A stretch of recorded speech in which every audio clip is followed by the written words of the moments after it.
My positive self talk pushed me forward, helping me feel inspired, motivated, and in action day after day after day. I felt like I could do it, even if it wasn't easy. And then I was 29, standing in the middle of Columbia University in a cap and gown, receiving my doctorate.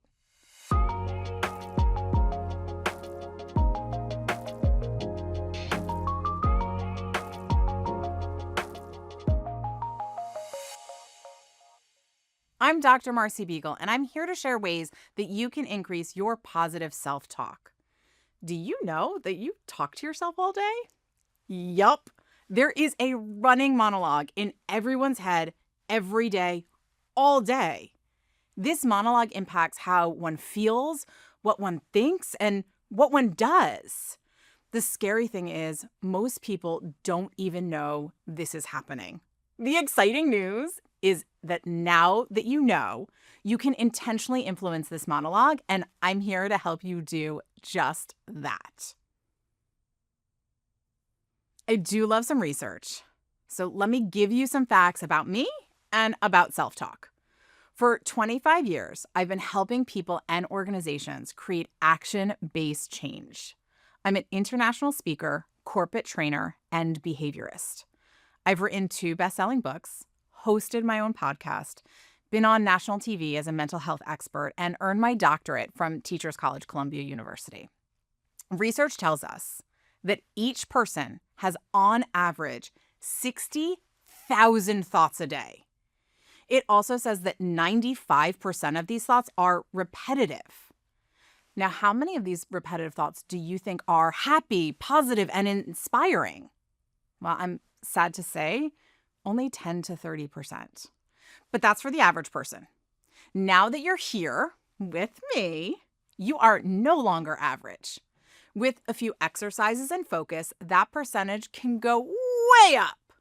Personally, I don't want 50,000 negative thoughts in my head every day.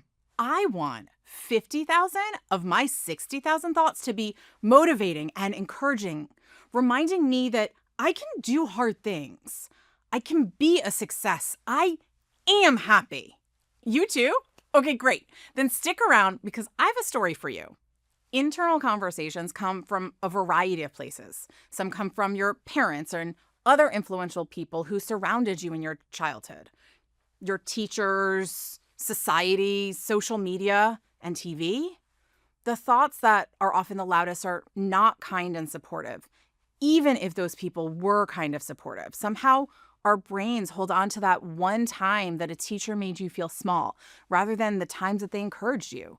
Our brains, and hence our internal self-talk, tend to remember the one criticism in a sea of compliments. And that is making a big assumption that you lived in a sea of compliments. Sadly, that's not the case for most people. So let's build your own internal sea of compliments and create positive self-talk habits that will change your life, both personally and professionally. Growing up, I had learning challenges. Well, my brain is still wired differently, and I've learned to work with it. That's a different story. Let's get back to my childhood. I spent at least one morning a week with Mrs. Ermelio rather than the rest of my elementary school class. While I thought we were just playing games, she was actually teaching me to read and do math. My brain didn't learn the way other kids learned. I was not exactly in special ed, but I wasn't fully in the mainstream either. It also meant that every night, as I sat at the kitchen table doing my homework, my mom would have to come and help me. Homework was so hard, I often ended up in tears. And then my mom would sing, "You can do it. You can do it. You can really do it, even though it isn't easy." I'm pretty sure she stole that from Sesame Street. As she sang, I would breathe and she would wipe away my tears and I would start again, back to whatever challenge my spelling book was giving me that day. This happened over and over and over again. I would have a hard time. My mom would sing and remind me that I could do hard things. And then I'd find the strength to keep going. For years, I needed her to remind me that I could do hard things. If I'm really honest with you, I still need her to remind me sometimes. Her singing got stuck in my brain, in that monologue that runs in the background all day long. Without me knowing, I had absorbed this song because my mom repeated it so often. I left for college and found that I wasn't in tears over my schoolwork, or at least not nearly as often. I started my career and I dreamed big. I didn't limit myself because of my years with Mrs. Emilio or the fact that my brain was wired differently. My positive self-talk pushed me forward, helping me feel inspired, motivated, and in action day after day after day. I felt like I could do it, even if it wasn't easy. And then I was 29, standing in the middle of Columbia University in a cap and gown, receiving my doctorate. I had a dream, and I achieved it because that song became part of my internal monologue. Let me be clear. There were plenty of moments when my negative self-talk crept in, and times when I didn't think I could do it. But because I intentionally built my internal resiliency, those negative feelings did not run my life. They gave me pause, but did not stop me. It is always okay to pause and take a few steps back. That's human. It's when we stop or give up because of doubt that the possibilities for greatness are missed. I don't want you to miss any magical moments that life has to offer because your internal monologue made it feel impossible. Let's talk about ways to increase 10 to 30% of positive self-talk. It's up to you how high that number goes. I will share some concrete action-based tools because that's my specialty. You have to take the action steps. First, I want you to really feel what happens when we direct our internal monologue with intention. I hope you're in a private space because I'm about to ask you to say a few things out loud. I have 2 phrases we're going to repeat. Here's the setup. Imagine something's happening at work.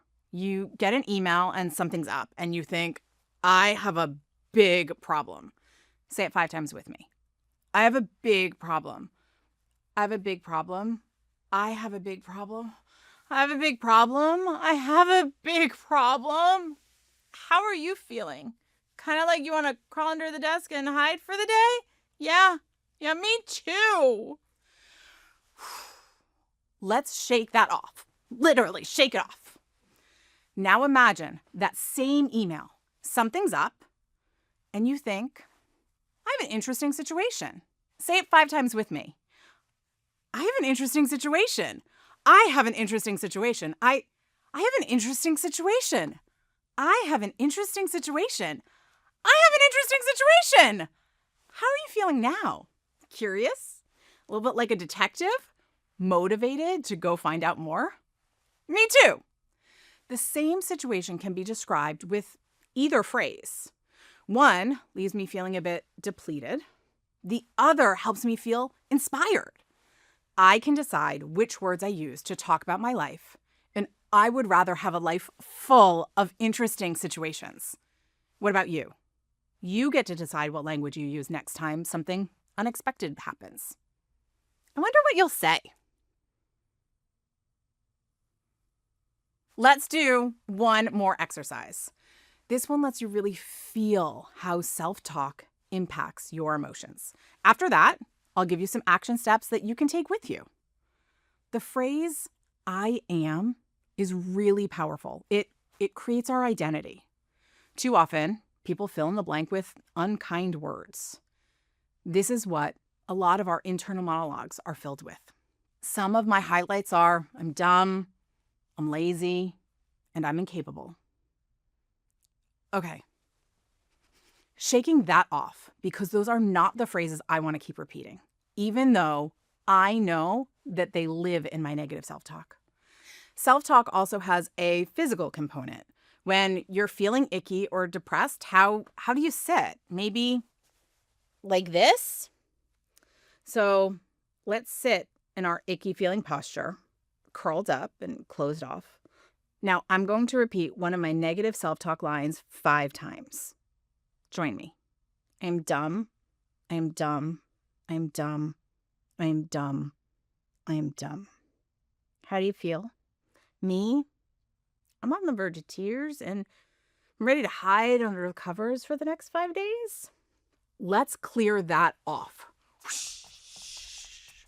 Because that is not who I am, and that is not who you are. Now, sit the way you sit when you feel great. Maybe you sit up tall, shoulders down, head looking up. Imagine an amazing day. Wow, you found $10 on the ground walking home. You received a call from your favorite person. And when you arrived home, there was a surprise delivery waiting for you. From this feeling, what would you say? Mine would be repeating, "What a great day. I'm amazing." So let's use that. I am amazing. And repeat 5 times.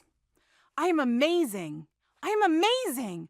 I am amazing. I am amazing. I'm amazing. How do you feel now? Wow, you're glowing. A little like everything is possible. I feel really creative right now. Yeah, sit in this for a while. It didn't take long for negative self-talk to leave you feeling like you wanted to hide from the world. It also didn't take long for the positive self-talk to create inspiration. So now what?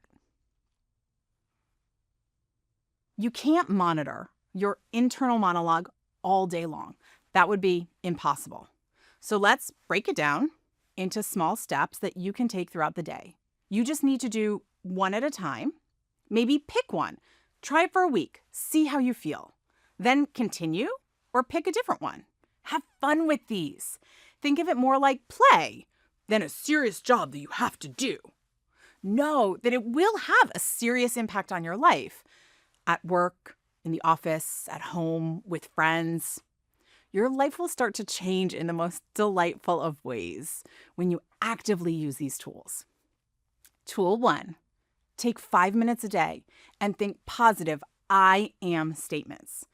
It can be the same one like we just did. I am amazing over and over and over again. Or you can vary it and just keep repeating I am and fill in the blank with things you want to be, like I am amazing. I am beautiful. I am love. I am capable. I am wise. I am fabulous. I'm getting carried away. You get the idea. Tool 2. At the end of the day, write 5 things that went well or that you're grateful for.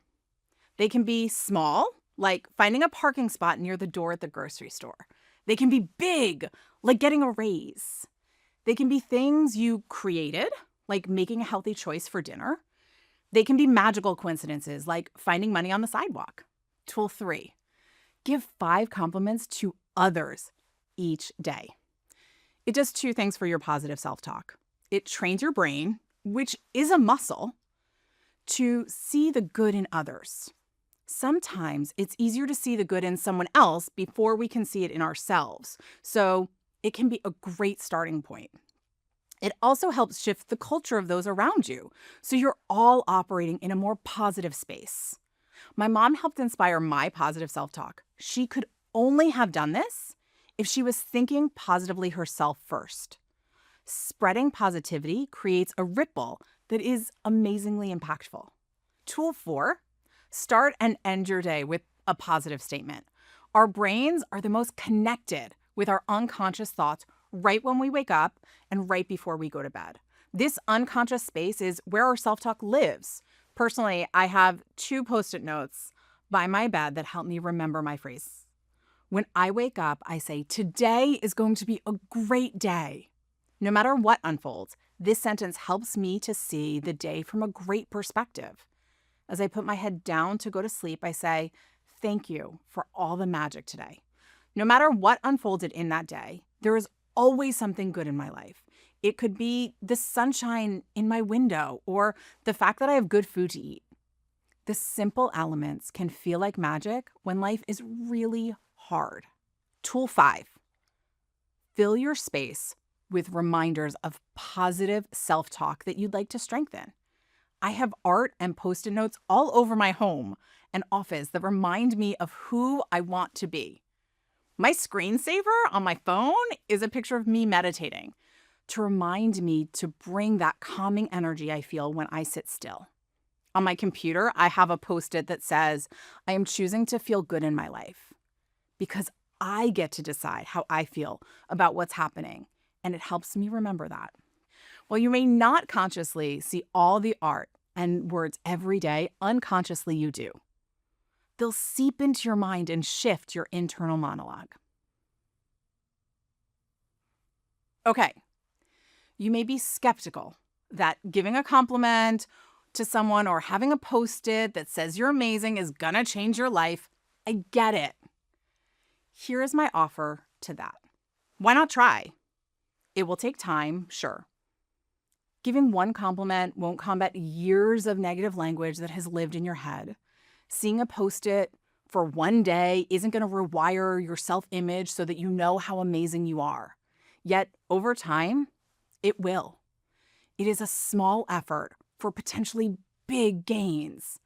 Just like being healthy requires putting healthy food in our body every day, being happy and feeling capable requires putting healthy thoughts in our mind every day.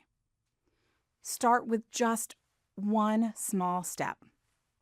Maybe change your posture for 5 minutes a day or repeat, I am amazing 5 times. See what feels different in a week. Remember, like my mom always says, you can do it. You can do it. You can really do it, even though it isn't easy.